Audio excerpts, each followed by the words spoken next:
Sir నమస్కారం sir. నమస్తే అండి. సార్ జగన్మోహన్ రెడ్డి గారి పైన పలు సెక్షన్ల కింద అయితే కేసు నమోదు చేశారు సార్. అంటే సింగయ్య మృతికి సంబంధించి అది జగన్మోహన్ రెడ్డి గారి కారు కిందే పడి అతను చనిపోయారని చెప్పేసి ఏటుగా కూడా ఆయన్ని చేర్చడం జరిగింది. సో దీనికి సంబంధించి మరి లీగల్‌గా ఏం జరిగే అవకాశం ఉంది? అండ్ దీన్ని ఎక్కువగా పెద్ద మొత్తంలో జగన్మోహన్ రెడ్డి గారు ఇది అన్నట్టుగా వీడియో మొత్తం కూడా సర్క్యులేట్ చేయడం చూస్తూ ఉన్నాం సార్. మరి ఇది ఎటువంటి ప్రభావం జగన్మోహన్ రెడ్డి గారిపై చూపించే ఛాన్స్ ఉంది? దీనికి సంబంధించి మీరేం చెప్తారు సార్? అంటే ఏట్కూరు రోడ్‌లో జరిగినటువంటి ప్రమాదం ఇది. సింగయ్య అనే ఒక వ్యక్తి చనిపోయాడు, వృద్ధుడు. వీళ్ళ కాన్వాయ్ పర్టిక్యులర్‌గా ఈయన వస్తున్నటువంటి ఫార్చ్యూనర్ కింద పడి చనిపోయాడు అతను అనేది క్లియర్‌గా వీడియో ఎవిడెన్స్ ఉంది అనేది ఎస్పీ గారు చెప్తున్నారు. గుంటూరు జిల్లా ఎస్పీ సతీష్ కుమార్ గారు చెప్తున్నారు అన్నమాట. ఈ ప్రాసెస్‌లోనే నిజానికి దీనికి వాహనాల అనుమతి లేదు.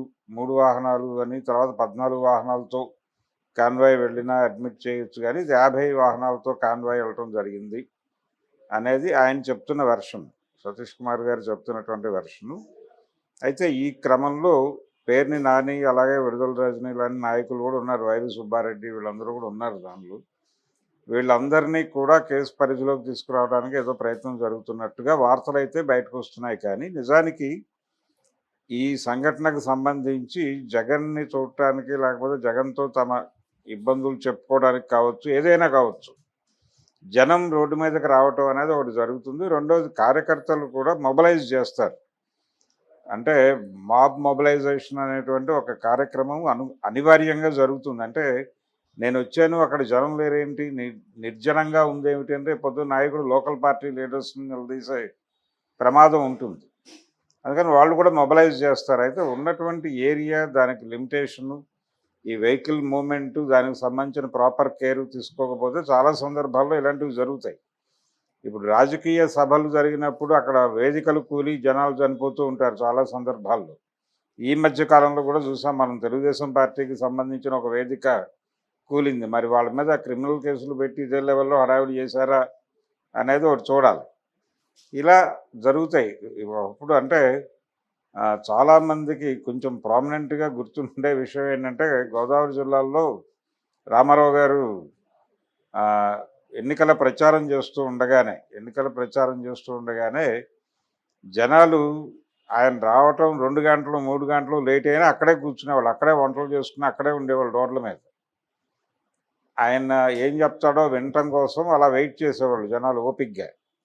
ఈ వెయిట్ చేసే క్రమంలో ఒక గ్రామంలో చెరువు గట్టున జనాలు అందరూ ఉన్నారు. ఈయన వెహికల్ చైతన్య రథం వస్తుంది. చైతన్య రథం హరికృష్ణ గారు నడిపేవారు ప్రధానంగా. ఆయన డ్రైవ్ చేస్తున్నాడు, లోపల రామారావు గారు ఉన్నారు. అది వాహనం వస్తుంది. సడన్గా ఆ చెరువు గట్టు మీద ఉన్న వాళ్ళకి లైటింగ్ అదంతా చూసి వాళ్ళు వెహికల్ వస్తుందని రోడ్డు మీదకి వచ్చేసారు. ఇది ఒక్కసారి అన్కంట్రోల్ అయిపోయి వెహికల్ జనంలోకి వెళ్ళింది. అక్కడ 2-3 గాయపడటము అవి జరిగినాయి సంఘటనలు. చనిపోవడం కూడా జరిగింది. ఇన్సిడెంట్, ఒక క్యాజువాలిటీ కూడా ఉంది. ఉన్న సందర్భంలో ఆయన వేరే డ్రైవర్ని పిలిపించుకున్నాడు. స్పాట్లోనే ఆయన రియాక్షన్ అంటే ఒక రకంగా టోటల్గా ఇన్సిడెంట్ పట్ల ప్రజలు కన్వే అయ్యే పద్ధతిలో ఆయన రియాక్ట్ అయ్యాడు. ఆ రియాక్షన్ వలన ఆ సమస్య అక్కడితో సమసిపోయి అది ఒక ప్రచారంలోకి తీసుకెళ్ళాలి, అవతల వాడి మీద దాడి చేయడానికి ఒక ఆయుధంగా వాడుకునే అవకాశం అవతల పార్టీ వాళ్ళకి ఇవ్వకుండా దాన్ని అక్కడే సద్దుమణిగేలాగా చేయగలిగాడు ఆయన. ఇక్కడ ఈ సందర్భంలో కూడా జగన్ అలా చేసి ఉండాల్సింది. నిజానికి దిగి అక్కడ వెంటనే ఆ సింగయ్య కుటుంబానికి సహాయ చర్యలు, ఇవన్నీ కార్యక్రమాలు ఇమ్మీడియట్గా జరిగిపోయి ఉంటే కనుక అవతలాల చేతిలోకి ఆయుధంగా వెళ్ళటానికి కొంత ఇబ్బందికరంగా తయారయ్యేది పరిస్థితి. కానీ ఇది ఇప్పుడు విపరీతంగా ఈ ఇన్సిడెంట్ని వాడుకునే ప్రయత్నం అధికార పార్టీ చేస్తోంది. అంటే వాళ్ళు కూడా సింగయ్య పట్ల ఉన్నటువంటి సింపతి కంటే కూడా ప్రతిపక్ష పార్టీని కంట్రోల్ చేయడానికి ఒక అద్భుతమైన వెపన్ని సింగయ్య మనకి అందించాడు అనేటువంటి ఒక ఆలోచనతో ఈ యాక్టివిటీ చేస్తున్నట్టుగా కనిపిస్తోంది. అంటే ఇలాంటి సంఘటనలు జరిగినప్పుడు స్పందించే దాన్ని మించి స్పందించడం జరుగుతోంది. ఇప్పుడు ఈ మాటలు మాట్లాడితే జగన్మోహన్ రెడ్డికి అనుకూలంగా నేను మాట్లాడుతున్నాను అనే అభిప్రాయపడేవాళ్ళు లక్షల మంది ఉన్నారు. అంటే ఒక విచిత్రమైనటువంటి లైన్ గీసేశారు మనసుల్లోనే. ఎవరంటే తెలుగుదేశం పార్టీ మీద ఎవరు ఏ రకమైన క్రిటిసిజం పెట్టినా వాళ్ళని ఒక ఘాట కట్టేసి మాట్లాడటం అనేది ఒక కార్యక్రమంగా మారిపోయింది. ఇది తప్పు. ఈ ధోరణి తప్పు. ఈ ఘాటను కట్టేసి మాట్లాడటం అనే ధోరణిని విపరీతంగా ప్రమోట్ చేస్తోంది తెలుగుదేశం పార్టీ. అందులో భాగంగా ఈ ఇన్సిడెంట్ని విపరీతంగా ప్రచారంలో పెట్టగలిగారు. ఆ వీడియోలు ఇవన్నీ కూడా పబ్లిక్ డొమైన్లో విపరీతంగా సర్క్యులేట్ చేస్తున్నారు. జగన్ని ఎట్టి పరిస్థితుల్లోనూ ఈ కేసులో అరెస్ట్ చేస్తారు, ఆయన మీద క్రిమినల్ కేసులు చాలా నమోదైపోయినాయి సెక్షన్స్ కింద అన్న పద్ధతిలో చర్చలు జరుగుతున్నాయి. కానీ నిజానికి ఆల్రెడీ ఆ డ్రైవర్ ఉన్నాడు, రమణారెడ్డి అనుకుంటాను అతని పేరు, బహుశా అతనికి వస్తుంది కేసు. అంటే జగన్ డ్రైవ్ చేస్తే గొడవ వేరు, అప్పుడు జగన్ నిందితుడు అవుతాడు. అయితే ఇక్కడ బ్రెయిన్ బిహైండ్ అనే వ్యవహారంలోకి జగన్ని పట్టుకొస్తారు. బ్రెయిన్ బిహైండ్ అంటే ప్రభుత్వం అనుమతించిన వాహనాల కంటే ఎక్కువ వాహనాలని తీసుకురావాలి అనే నిర్ణయం అయింది కావచ్చు. ఆయన ప్రెజరైజ్ చేయటం వల్ల నాయకులు చేసుంటారు. కాబట్టి ఆ రోడ్డుకు ఉన్నటువంటి కెపాసిటీ, ఆ ఏట్కూరు రోడ్డుకు ఉన్నటువంటి కెపాసిటీ రీత్యా అన్ని వెహికల్స్ అలౌడ్ కాదు అనే విషయం మేము సైంటిఫిక్గా స్టడీ చేసి చెప్పిన మాట, దాన్ని ఆయన పట్టించుకోలేదు అనేది గుంటూరు జిల్లా ఎస్పీ గారి ఆర్గ్యుమెంట్. ఆ ఆర్గ్యుమెంటు, అక్కడ ఉన్నటువంటి వాతావరణము, అక్కడ ఉన్నటువంటి రోడ్డు స్థితిగతులు, వీటన్నిటినీ ప్రూవ్ చేస్తే అది ఇంటెన్షనల్గా జగన్ వాంటెడ్గా అక్కడ కాన్వాయ్ని డ్రైవ్ చేసే ప్రయత్నం చేశాడు అనేది లీగల్గా ఎస్టాబ్లిష్ చేయగలిగితే ఈ బ్రెయిన్ బిహైండ్ వ్యవహారంలో కుట్రదారులుగా జగన్మోహన్ రెడ్డిని, వైవి సుబ్బారెడ్డిని, విడుదల రజనీని, తర్వాత పేర్ని నానిని, వీళ్ళందరినీ ఇన్వాల్వ్ చేయొచ్చు అనే ఒక ఐడియాతో ఈ కేసుని కొంచెం సీరియస్గానే ప్రభుత్వం పట్టించుకుని ముందుకు తీసుకెడుతోంది అనేది మనకు ఆ వార్తలు చూస్తే అర్థమవుతుంది. ఓకే, ఇది పర్సనల్ ఎజెండాలో భాగంగానే నడుస్తోంది. దీన్ని పొలిటికల్గా తాము ఏ మేరకు వాడుకోవాలి అనే ఆలోచనతో వైసీపీ కూడా ఉంది. ఆ ప్రయత్నంలో వాళ్ళు ఉన్నారు. వీళ్ళు దాన్ని ఎలా వాడుకుని జగన్ని కంట్రోల్లో తెచ్చుకోవాలనే ప్రోగ్రాంలో వీళ్ళు నిమగ్నమై ఉన్నారు. మధ్యలో ఆ చనిపోయినటువంటి సింగయ్యకి ఏం జరుగుతుందో, ఆ కుటుంబానికి ఏమన్నా ఉపయోగపడుతున్నారా వీళ్ళు కానీ వాళ్ళు కానీ అనే దాని మీద మీడియా కూడా ఫోకస్ పెట్టట్లా. మీడియా ఇప్పుడు ఇమ్మీడియట్గా వెళ్ళిపోయి ఆ ఫ్యామిలీ దగ్గర కూర్చొని అక్కడి నుంచి ఏదైనా వార్తని ప్రపంచానికి తెలియజేసేటువంటి అవకాశం ఉంది, అవసరం కూడా, చేయాల్సిన పని అది. నీడ్ ఆఫ్ ది అవర్ అంటారు. ఆ నీడ్ ఆఫ్ ది అవర్ వదిలిపెట్టేసి ఇంకేదో చేస్తున్నారు హడావిడి. ఇక్కడ వీళ్ళిద్దరి మధ్య ఈ కేసు ఎలాంటి పరిణామాలకు దారితీస్తుంది, జగన్ అరెస్ట్ అయిపోతాడా లేకపోతే ఏం జరుగుతుంది? చివరికి మొన్న ఏదో కేసులో మీడియాలో సాక్షి ఛానల్లో వచ్చినటువంటి గెస్ట్ ఏదో మాట్లాడిన దానికి యాంకర్ అయినటువంటి శ్రీనివాసరావుని కొమ్మినేనిని తీసుకెళ్లి జైల్లో పెట్టడం, ఇలా జరుగుతున్నప్పుడు దీనికి ఈ అవకాశాన్ని ఇంకెంత అద్భుతంగా వినియోగించుకుంటుంది అధికార పార్టీ అని చెప్పి ఆ ధోరణిలో ఆలోచించేలాగా ప్రేరేపించటం, ఇది చేస్తున్నారు బయట ఉన్నటువంటి ట్రోల్ గ్యాంగ్స్, ఇతర గ్యాంగ్స్.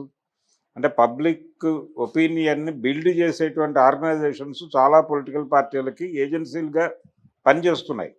ఈ ఏజెన్సీలన్నీ ఈ పనే చేస్తున్నాయి. ఇప్పుడు పబ్లిక్ మూడుని జగన్కి వ్యతిరేకంగా మలచడానికి ఏం చేయాలో ఆ కార్యక్రమాలన్నీ విజయవంతంగా చేసేస్తున్నారు. కౌంటర్ అటాక్ ఇవ్వడానికి వాళ్ళ గ్రూపులు ప్రయత్నం చేస్తున్నాయి సీరియస్గా. వాళ్ళు ఇవన్నీ పట్టుకొస్తున్నారు నెమ్మదిగా డొమైన్లోకి. ఏది రామారావు గారి చైతన్య రస ప్రమాదం దగ్గర నుంచి మొదలుపెట్టి వాళ్ళు కూడా వాళ్ళ పద్ధతిలో వాళ్ళు ఎస్టాబ్లిష్ చేస్తున్నారు కొన్ని ఇన్సిడెంట్లు తీసుకుని. ఇక్కడ డ్రైవర్ జగన్ కాదు కాబట్టి అనేది ఒక అడ్వాంటేజ్ పొజిషన్లోనే ఉన్నారు వైసీపీ వాళ్ళు. అయితే బ్రెయిన్ బిహైండ్గా జగన్ని ఎస్టాబ్లిష్ చేసే ప్రయత్నంలో గవర్నమెంట్ నిమగ్నమై ఉంది. దాంతోపాటు ఇంకో నలుగురు పేర్లు పెడితే దానికి స్ట్రెంగ్త్ పెరుగుతుంది, కేసుకి అది నిలబడుతుంది అనే ఉద్దేశంతో వాళ్ళు ఉన్నారు. కానీ చూడాలి అది ఎంతవరకు నిలబడుతుంది. జగన్ అరెస్ట్ అయిపోతాడని కూడా జనాలు మాట్లాడేసుకుంటున్నారు.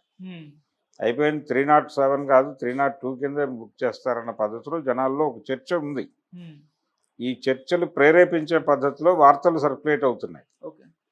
కేసులు ఫ్రేమ్ అయినాయి, సెక్షన్స్ పెట్టేశారు, అయిపోయింది. వాళ్ళు అంటే ఎఫ్ఐఆర్ అనేది చేసి తీరాల్సిన అగత్యం ఉంటుంది కాబట్టి చేశారు. ఎస్పీ గారు ఫుటేజ్ ఉందని చెప్తున్నాడు సీరియస్గా. అంటే ఈయనకు సంబంధించినటువంటి, ఈయన వాడుతున్నటువంటి వెహికల్కి సంబంధించిన ఆనవాళ్ళే ఉన్నాయి అక్కడ, దానికి సంబంధించిన వీడియో ఎవిడెన్స్ ఉంది అంటున్నాడు. కాబట్టి ఒకవేళ ప్రూవ్ అయితే డ్రైవర్ పోతాడు. బ్రెయిన్ బిహైండ్ అన్నప్పుడు జగన్మోహన్ రెడ్డి గారికి కూడా అట్రాక్ట్ అవుతుంది. కానీ ఏ మేరకు దాన్ని ప్రూవ్ చేయగలరు అనేది చూడాలి. దాన్ని ఎస్టాబ్లిష్ చేయడానికి వీళ్ళ దగ్గర ఉన్నటువంటి ఆధారాలని కోర్టు ఆధారాలుగా గుర్తిస్తుందా లేదా అనేది చూడాలి. ఓకే. అందుకని జగన్కి కొంత ఇబ్బందికరం. దీన్ని ఇంత ఇబ్బందికరంగా మారకుండా చేసుకునే అవకాశం ఉంది, కానీ దాన్ని ఆయన వినియోగించుకోలేదు. జగన్ దగ్గర ఉన్న ప్రాబ్లం ఏంటంటే ఆయన ప్రజలకి ఒక నాయకుడిగా అలా కనిపించాలనుకుంటాడు పై ఎత్తున, తప్ప జనంలో కలిసిపోయేటువంటి కండిషన్లో కనిపించట్లేదు. ఆయన యాక్సెస్ ఇవ్వట్లేదు ప్రపంచానికి. ఇప్పటికీ ప్రతిపక్షంలోకి వచ్చిన తర్వాత కూడా ఆయన అదే ధోరణిలో తన చుట్టూ కంచె కట్టుకుని బతికేస్తున్నాడు. ఈ కంచెకట్టుడు ధోరణి పోతే తప్ప ఆయన జనంలోకి వెళ్ళలేడు. జనం ఇష్యూస్ ఆయనకు తెలియవు, ఆయనకు కూడా జనాలకు తెలియదు. ఒక దారుణమైనటువంటి కమ్యూనికేషన్ గ్యాప్ అక్కడ ఓటర్కి, ఆంధ్రప్రదేశ్లో ఉన్న ఓటర్కి జగన్మోహన్ రెడ్డికి మధ్య ఒక తీవ్రమైన కమ్యూనికేషన్ గ్యాప్ ఏర్పడిపోయి ఉంది. ఆ గ్యాప్ను తొలగించుకోవడానికి ఏ రకమైన ఎఫర్ట్లు జరగట్లేదు. అది జరగనంత కాలం వీళ్ళు ఇష్టం వచ్చినట్టు ఆడుకుంటారు. ఆ క్రీడలో భాగంగానే ఇప్పుడు ఈ కేసు సీరియస్ డిస్కషన్లోకి వచ్చింది. ఈ సింగయ్యని గుద్దేసిన కేసు ఓకే. చూడాలంటే గుంటూరు ఎస్పీ గారు ఈ కేసును ఎలాగైనా లీగల్గా నిలబెట్టేటువంటి ప్రయత్నం అయితే సీరియస్గా చేస్తున్నాడు. ఆ సర్కమ్స్టెన్సెస్ అవన్నీ రీబిల్డ్ చేసి ప్రపంచం ముందు ఓ చిత్రాన్ని ఆవిష్కరించే ప్రయత్నం అయితే ఆయన చాలా కాన్షియస్గా చేస్తున్నాడు. దానికోసం చాలా మ్యాన్ పవర్ను కూడా కేటాయించాడు. చూడాలి ఎట్లా ఎస్టాబ్లిష్ అవుతుంది కేసు, లీగల్గా ఏ మేరకు జగన్ని బైండ్ ఓవర్ చేయగలరు అనేది చూడాలి. సార్, దీనిపైన జగన్మోహన్ రెడ్డి గారు కూడా నిన్న ప్రెస్ మీట్ పెట్టి మాట్లాడారు. అందులో 3 అంశాలు అయితే లేవదీశారు. ఒకటి ఏంటంటే భద్రత సరిగ్గా ఇవ్వట్లేదు ప్రభుత్వం. ఇక్కడ కూడా అదే కనిపిస్తుంది. ఆ కారు చుట్టూ ఒక థ్రెడ్ ఉండాలి, ఎవరు జనాలు కారు దగ్గరికి రాకూడదు, ఆ రకమైన భద్రత ఎటువంటి ఇవ్వలేదని ఒకటి లేవదీశారు. రెండవది ఏంటంటే ఇది ఈ స్థాయిలో మీడియాలో ఇంత ప్రొజెక్ట్ చేస్తున్నారు, కేవలం వ్యక్తిత్వ హననం చేసేందుకే, నా క్యారెక్టర్ ఇది అన్నట్టుగా ప్రొజెక్ట్ చేసేందుకే జరుగుతుందని రెండవది. మూడోది ఏంటంటే టీడీపీలో అంతకుముందు క్యాంపెయిన్లు చేసినప్పుడు ఇటువంటి జరగలేదు, అప్పుడు వాళ్ళు ఏం చేస్తారని క్వశ్చన్ చేశారు. ఈ రకంగా అదే 3 ఇవే జరుగుతాయి, ఇవే మాట్లాడతాడు ఆయన. అయితే దానిలో కీలకమైన అంశం ఏంటంటే సెక్యూరిటీ ప్రొవైడ్ చేయలేదు అనే దగ్గర ఈయన ఆర్గ్యుమెంట్ నిలబడే అవకాశాలు తక్కువ. ఎందుకంటే మేము ఆ రోడ్డుకు ఉన్నటువంటి పరిమితి రీత్యా ఇన్ని వాహనాలే అలో చేస్తామని చెప్పామని ఆయన చెప్తున్నాడు గుంటూరు ఎస్పీ. అది ఇన్ రిటర్న్ ఇచ్చి ఉంటారు. ఆ ఇన్ రిటర్న్ లెటర్ ఆయన పట్టుకొస్తే ఈయన ఆర్గ్యుమెంట్ గాలిలో కలిసిపోతుంది, జగన్మోహన్ రెడ్డి ఆర్గ్యుమెంట్. రెండోది జనాల్ని కట్టడి చేయడానికి తాళ్ళు కట్టాలి అనేటువంటి అభిప్రాయం వ్యక్తం చేశాడు ఆయన. తాళ్ళు మీ పార్టీ వాళ్ళు కూడా కట్టొచ్చు కదా, ప్రోగ్రామ్ మీది అన్నప్పుడు మీరు పెడుతున్నారు జనంలోకి. అక్కడ ఒక విగ్రహావిష్కరణకి వెళ్ళాడు ఆయన. ఆ విగ్రహావిష్కరణ ఆ విగ్రహంలో ఉన్నటువంటి నాయకుడి క్యారెక్టర్ మీద అక్కడ గొడవ ఉంది. అతను ఏం చేశాడు, ఎలా చనిపోయాడు అనే దానికి సంబంధించి అతని చరిత్రకు సంబంధించిన ఒక వివాదం నడుస్తోంది అక్కడ. ఈ వివాదం నడుస్తున్న టైంలో ఈయన అక్కడ ఆ విగ్రహావిష్కరణకి వెళ్ళాడు కాన్షియస్గా. వెళ్ళినప్పుడు వీళ్ళు కదా ఏర్పాట్లు చేసుకోవాల్సింది. ఎవరైతే ఆ విగ్రహావిష్కరణ కమిటీ ఏదో ఉందో ఆ కమిటీ అనేది ఏర్పాట్లను పర్యవేక్షించాలిగా. జగన్ వచ్చినప్పుడు కట్టడి చేయాలి, ఇట్లా కొన్ని బ్యారికేట్లు పెట్టాలి, ఇవన్నీ వాళ్ళు డిజైన్ చేసుకోవాలి కదా. ప్రభుత్వ కార్యక్రమం అయితే వాళ్ళు చేస్తారు. ఎంతమందిని మొబలైజ్ చేస్తున్నారు అనే దానికి సంబంధించి పోలీసులకి ఏముంటుంది అంచనా లేదు. వీళ్ళు ఇన్ రిటర్న్ పోలీసులు ఏమైనా కోరారా భద్రత కల్పించమని? వీళ్ళ లెటర్ పక్కన పడేసి వాళ్ళు ఏమన్నా వ్యవహరించారా? అది కాదు కదా జరిగింది. కాబట్టి ఏకోన్ముఖంగా ప్రభుత్వం మీద దాడి చేయటం, యాక్టివ్ అపోజిషన్ అనిపించుకుంటుంది అనే భ్రమలో జగన్మోహన్ రెడ్డి ఉన్నాడు. అది అందులోంచి బయట రావాలి. అది చంద్రబాబు నాయుడు గారి జబ్బు.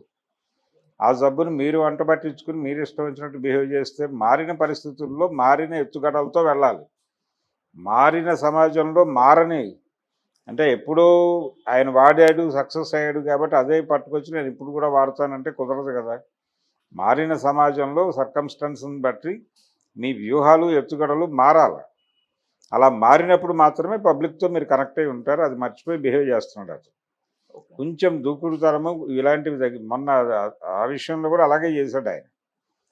ఒక ప్రెస్ మీట్ పెట్టి ఈ రపరప అనేటువంటి పుష్ప డైలాగుని ఆయన 100 సార్లు జనాలతో ఇదే ఏ జాతర అని అడగటం, ఇదంతా అంటే చేయాల్సిన పని చెయ్యాలి. ప్రతిపక్షంగా తను చేయవలసిన పని క్షేత్రంలో ఉండి చేయాలి. ఈ ప్రెస్ మీట్లు, వెటకారాలు ఇవి కలిగించేటువంటి ప్రభావం కన్నా కూడా గ్రౌండ్లో మీరు చేస్తున్న పనే మిమ్మల్ని నిలబెడుతుంది. ఆ గ్రౌండ్లో చేయాల్సిన పని వదిలిపెట్టేసి ఈ వ్యవహారాలన్నీ చేస్తున్నాడు ఆయన. ఒక సినిమా స్క్రీన్ ప్లేలో ఏమాత్రం ప్రాపర్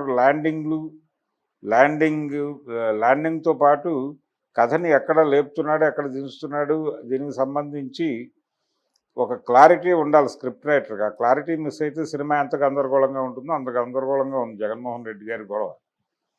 ముందు దానిలో నుంచి బయటకు రావాలి ఆయన. బయటకు వచ్చి ఒక ప్రాపర్ పద్ధతిలో వెళ్ళగలిగితే తగ్గాల్సిన చోట తగ్గాలి. జనం ముందు పూర్తిగా సరెండర్ అయిపోయి ఓవర్ యాక్షన్ చేయాల్సి వస్తుంది, చేయాలి కూడా. యాక్షన్ మాత్రమే కదా, స్పందన రికార్డ్ అవుతుంది కదా. ఆయన స్పందన రికార్డ్ చేయటం అనేది ఆయన బాధ్యత జనం సమక్షంలో. చంద్రబాబు నాయుడుకి కాదు, మీ ఎమోషన్స్ మీరు పోర్ట్రైట్ చేయాల్సింది చంద్రబాబుకో లేకపోతే మరొకళ్ళకో కాదు. ఇన్సిడెంట్ జరిగిన ప్రాంతపు ప్రజలు మీ గురించి ఏం మాట్లాడుకుంటారనే స్పృహ మీకు ఉండాలి.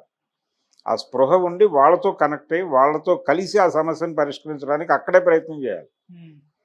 అదంతా గాలికి వదిలిపెట్టేసి వచ్చేసి నేను ప్రెస్ మీట్ పెట్టి నా ఇష్టం వచ్చినట్టు మారుతానంటే అలా కుదురుతుంది?